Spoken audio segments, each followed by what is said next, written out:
सभी पंजियों का निरीक्षण किया गया। दाखिल खारिज वादों के निष्पादन की स्थिति की समीक्षा की गई। अभिलेखों का अवलोकन किया गया। दाखिल खारिज वाद जितने थे, अतिक्रमण वाद जो यहाँ पे संचालित हैं उसकी भी पंजी का और उसकी पेंडेंसी की समीक्षा की गई। साथ ही अभिलेखों का अवलोकन किया गया और बहुत सारी जो कमियां पाई गई उसके संबंध में निर्देश दिए गए। उसका अंचलों की तुलना में रिलेटिवली ठीक है, लेकिन अभी भी लगभग 2000 आवेदन पेंडिंग है और जिसमें से जो निर्धारित समय सीमा होती है 35 दिन की बिना आपत्ति वाले आवेदनों के निष्पादन की, उसमें 900 से ज्यादा आवेदन है जो 35 दिन की समय सीमा पूर्ण हो गई है। कोई आपत्ति भी नहीं है लेकिन पेंडिंग है और लगभग 40 से 50 के बीच ऐसे आवेदन हैं जो आपत्ति के साथ है। आपत्ति वाले आवेदनों को भी 75 दिन में निष्पादित करना होता है, तो उनमें भी 75 दिन बाद भी ये पेंडिंग है, उसको शीघ्र निष्पादित करने का निर्देश दिया गया। सीओ के द्वारा बताया गया कि राजस्व कर्मचारियों की कमी के कारण, चूंकि अभी वर्तमान में 2 ही राजस्व कर्मचारी हैं, उसमें से एक अभी ज्वाइन भी नहीं किए हैं, इस कारण से निष्पादन की प्रगति धीमी है। यहाँ पे अन्य राजस्व कर्मचारियों को भी पोस्टिंग की गई है। जो नए नवनियुक्त राजस्व कर्मचारी हैं उनको ट्रेनिंग में, उनके आने के पश्चात जो है निश्चित रूप से मुझे भी उम्मीद है निष्पादन ठीक होगा और ससमय लोगों का दाखिल खारिज हो सके। दाखिल खारिज की अस्वीकृति के मामलों में भी ये निर्देशित किया गया है कि जब भी राजस्व कर्मचारी अस्वीकृति की अनुशंसा करें तो उसमें संबंधित आवेदक को एक मौका जरूर दिया जाए। जो व्यवस्था थी कि लोगों के मोबाइल नंबर जो आवेदन करते हैं ऑनलाइन एप्लीकेशन का, उस पर SMS चला जाता है, लेकिन ये पाया जा रहा है कि बहुत सारे आवेदक जानकारी के अभाव में अपना मोबाइल नंबर से ऑनलाइन आवेदन नहीं करते हैं, बल्कि कैफे वगैरह में जहाँ से ऑनलाइन आवेदन करते हैं तो कैफे वालों को मोबाइल नंबर उसमें चढ़ा देते हैं, जिस कारण से अस्वीकृति का जो नोटिस उनके मोबाइल नंबर पे SMS के माध्यम से जाता है तो उनको सूचना नहीं मिलती है उसकी, और यहाँ पे रिकॉर्ड में आ जाता है कि SMS उनको सूचना दी गई, उसके बावजूद भी नहीं आए, इसलिए अस्वीकृत कर दिया जाता है। तो इसमें इस आवेदकों के हित में कि उनको स्वीकृति के कारणों को पहले बताया जाए और उनको कुछ कहना हो तो अपना पक्ष रखें, ये निर्देशित किया गया है कि उनको नोटिस कराएं थाना के माध्यम से भी, एक मौका दें स्वीकृति के पहले, ताकि उनकी बातों को भी सुना जा सके। अतिक्रमणवाद के भी मामले यहाँ पे पेंडिंग है, 16 से ज्यादा मामले पेंडिंग है और करंट वर्ष के भी दरवाजा बंद करा दीजिए अर्जुन, बंद कराइए, भेड़ जाल बनाए हुए हैं। करंट वर्ष के भी काफी मामले 11 के आसपास करंट वर्ष के भी पेंडिंग है, तो इसमें नए आवेदन भी आते रहते हैं। निर्देशित किया गया है कि कम से कम प्रति माह जिसमें अंतिम आदेश पारित करते हुए कम से कम 2 अतिक्रमण वादों का निष्पादन करें, क्योंकि औसतन यह देखा गया है कि 1 से 2 नए वाद खुल रहे हैं हर माह में।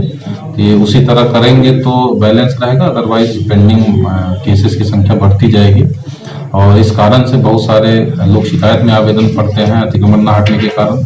माननीय उच्च न्यायालय में भी केसेस जा रहे हैं, इस वजह से इसको गंभीरता से लेने का निर्देशित किया गया है और हर महीने कम से कम 2 वाद को निष्पादित कराएं। पंजियों का सभी प्रकार के अवलोकन किया गया, आगत पंजी, निर्गत पंजी। तो यहाँ पे जो आगत पंजी में है प्रतिदिन दैनिक रूप से नहीं हो रहा है, 1-2 दिन छोड़ के एंट्री हो रही है, उसको दैनिक रूप से कराने के लिए निर्देशित किया गया है। और साथ ही साथ लॉगबुक में जिस दिन आगत पंजी में प्रविष्टि हो, जिस कर्मी को दिया जाए आवेदन उसी दिन उनके लॉगबुक में प्रविष्टि कर दी जाए, ताकि उसके निष्पादन उन्होंने उस पत्र को पुटअप किया कि नहीं इसकी समीक्षा कर सके। और साप्ताहिक रूप से हर कर्मी की लॉगबुक में एक टेबल बनाए और उसमें उस सप्ताह कितने पत्र उनको दिए गए, कितना का उन्होंने पुटअप किया, कितना बचा हुआ है, वो टेबल में अंकित कराएं प्रधान सहायक, ताकि हर कर्मी को जो पत्र दिया जा रहा है पुटअप हो रहा है कि नहीं उसकी समीक्षा सीओ हर सप्ताह कर सकें। और इससे ये होगा कि जो शिकायत रहती है कि पत्र आते हैं उपस्थापित नहीं किए जाते हैं, उस समस्या का निदान होगा। इसके अलावा RTI पंजी का अवलोकन किया गया। पंजी संधारित थी, तिथि आवेदन प्राप्त करने की तिथि नहीं अंकित थी, तो इस वजह से उसमें स्पष्ट नहीं हो रहा था कि 1 महीना से ज्यादा समय कितने में हो गया, तो प्रपत्र सुधारने का निर्देश दिया गया है।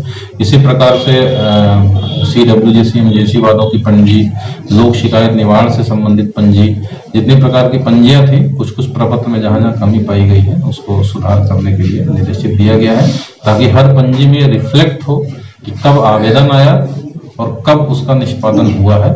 तो वो चीजें भी हम हर पंजी में स्पष्ट रूप से रहना चाहिए। सर, ऐसा देखा जा रहा है कि आपके द्वारा जिले के चयनित 21 पंचायत में जो बुधवारी जांच होती है, प्रखंड में बुधवारी जांच होती है, उसमें आप पहुंचते हैं। उसके अलावा भी आप कई प्रखंड में पहुंच रहे हैं, इस पर क्या कहना चाहेंगे? नहीं, ये तो जांच के दो पहलू थे। एक तो प्रखंड अंचल का निरीक्षण बहुत इंपॉर्टेंट होता है, क्योंकि गैप हो जाने के बाद वहां के कार्यालय का जो कार्य संस्कृति रहती है उसमें गिरावट आ जाती है। तो वरीय पदाधिकारियों की जिम्मेदारी रहती है कि निरीक्षण करते रहें।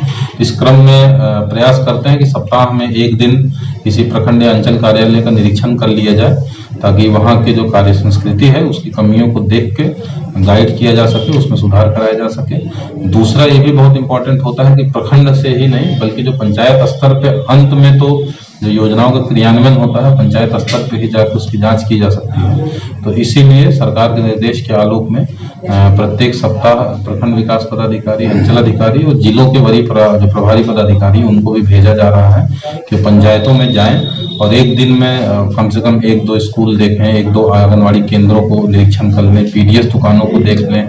इसके अलावा जो योजनाएं हैं रोड के, नाले की, आरईओ की जो रोड्स हैं उसकी शिकायतें आती हैं कभी कभी, तो उसको देख लें।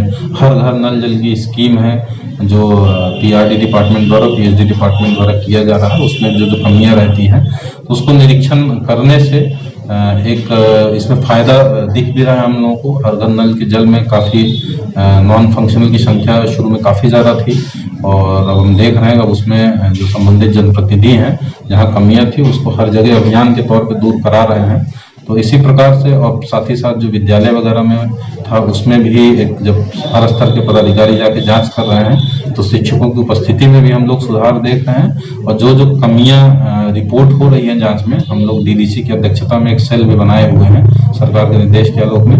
जो संबंधित कमियां हैं उसके संबंध में उसको संबंधित विभाग जो जिला स्तरीय पदाधिकारी हैं उनसे उसका अनुपालन प्रतिवेदन प्राप्त कर रहे हैं। जो दोषी पाए गए उन पर कार्रवाई के लिए मॉनिटरिंग की जा रही है।